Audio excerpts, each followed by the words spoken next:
अप्रैल फूल्स day BJP का manifesto day माना जाता है। जब भी बीजेपी मैनिफेस्टो निकालती है वो झूठ का पुलिंदा होता है। Joining along with us, a senior political leader of Congress, Shri Pawan Khera ji. Sir, first of all, thank you so much for giving us your precious time. Sir, बात चर्चे में ये भी है, कल मैनिफेस्टो लॉन्च हुआ है, उसी के साथ साथ असम के जो मुख्यमंत्री है काफी शार्प टिप्पणी ये किया है गौरव जी के ऊपर कि जितने भी एसेट्स उन्होंने इलेक्शन के दौरान सबमिट किया है वो पूरे एसेट्स नहीं है, कुछ एसेट्स उनका पाकिस्तान में भी है, वापस से पाक लिंक आ रहा है। किस प्रकार से देखते हैं आप इसको? पहली बात तो बीजेपी का मैनिफेस्टो पता नहीं कल क्यों लॉन्च किया। बीजेपी को आज मैनिफेस्टो लॉन्च करना चाहिए था, क्योंकि अप्रैल फूल्स डे बीजेपी का मैनिफेस्टो डे माना जाता है। जब भी बीजेपी मैनिफेस्टो निकालती है वो झूठ का पुलिंदा होता है। इस बार भी वही होगा। हमने अभी लाई डिटेक्टर टेस्ट आपको दिखाया। पिछले मैनिफेस्टोस के जितने झूठ थे वो यहाँ आज लाई डिटेक्टर टेस्ट मशीन में पकड़े गए, लाल बत्ती जली।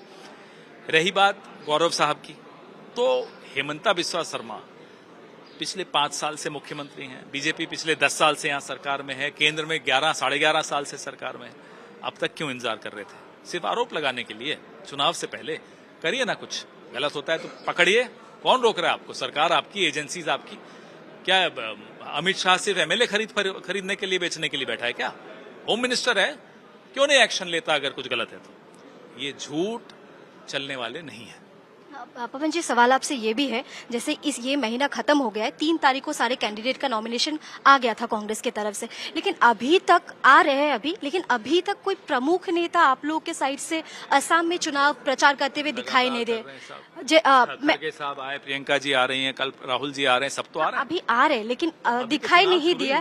तो बीजेपी ये भी बोले कि आप शायद असम से हाथ खड़े कर दियो, ये भी बात है क्या? बीजेपी को यही उम्मीद रहेगी हमेशा कि हम हाथ खड़े कर दें। हम नहीं हाथ खड़े करने वाले। बीजेपी को यहां से खदेड़ेंगे, हराएंगे, भगाएंगे और बंटी और बबली को जेल में भी डालेंगे। ये बंटी और बबली आपने काफी टाइम प्रेसर में भी बोला, ये बंटी और बबली है कौन? ये सर यहाँ बंटी और बबली, मैंने आपको सब आंकड़े दिए, मंत्री और मंत्रियों के पत्नियों के एसेट्स आपके सामने रखे। बंटी कौन है? आप जानते हैं बंटी कौन है?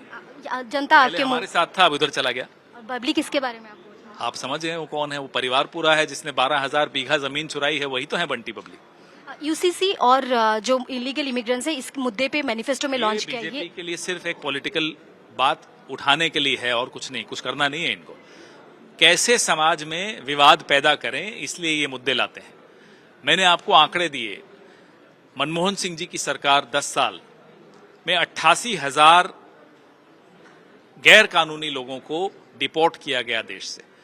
10 साल इनके ले लीजिए, 2,285 लोगों को डिपोर्ट किया गया। अब आप बताइए किस इसमें भी कौन सबसे आगे? हम।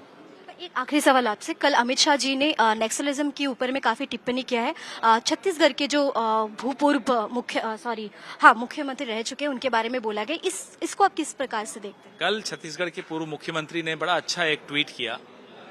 केपीएस गिल साहब जो इस ऑपरेशन के चीफ थे, उनका इंटरव्यू उन्होंने सामने लाया, जिसमें रमन सिंह ने कहा था केपीएस गिल को कि तनख्वाह लो और ऐश करो, कुछ करने की जरूरत नहीं है।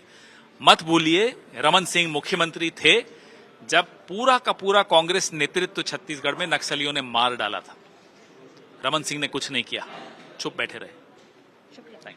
So that was an exclusive conversation with none other than the Pawan Khera, Congress spokespersons and communication head of Congress. Stay tuned with us for more informations for Times Now.